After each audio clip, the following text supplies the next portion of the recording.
difference between needs and wants. This is in the pursuit of your own personal happiness and spiritual growth. This comes from my perspective.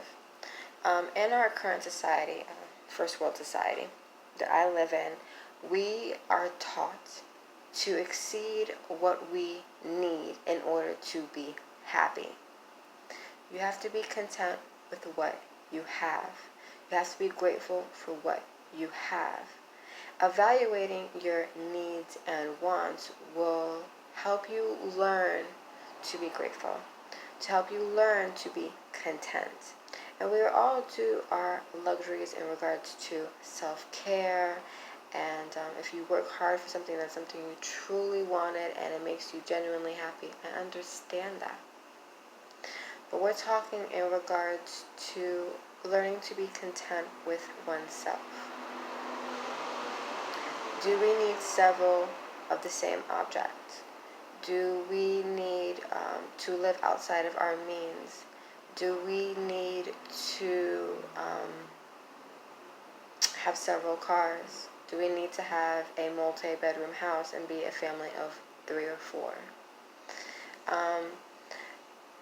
People also have come to the conclusion that in order to be comfortable, they need to meet these, wants and desires need to be met. We're all going to be faced with our own personal battles, our own personal situations, and this is in order to learn from them.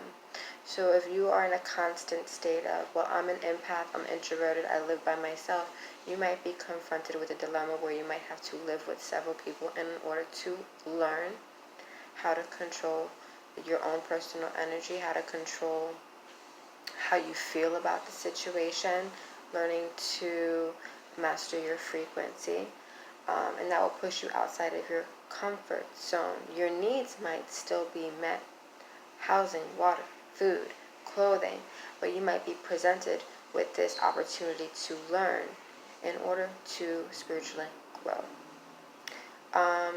Sometimes our needs will not be met, and that will also humble us, and that's part of spiritual growth as well.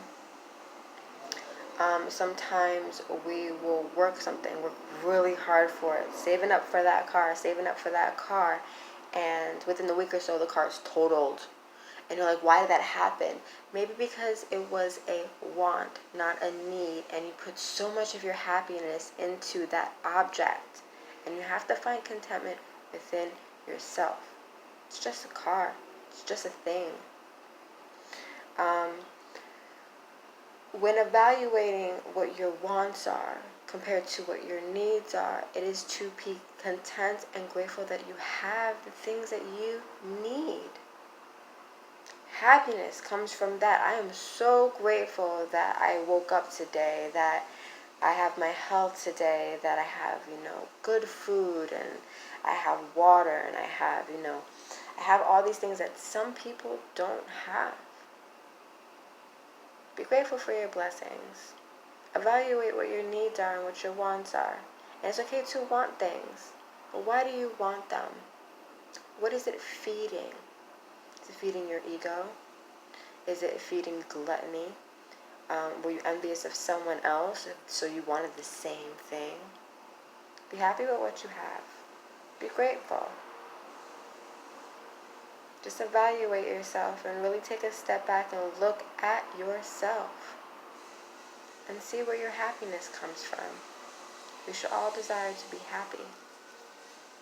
And be happy with having what you need.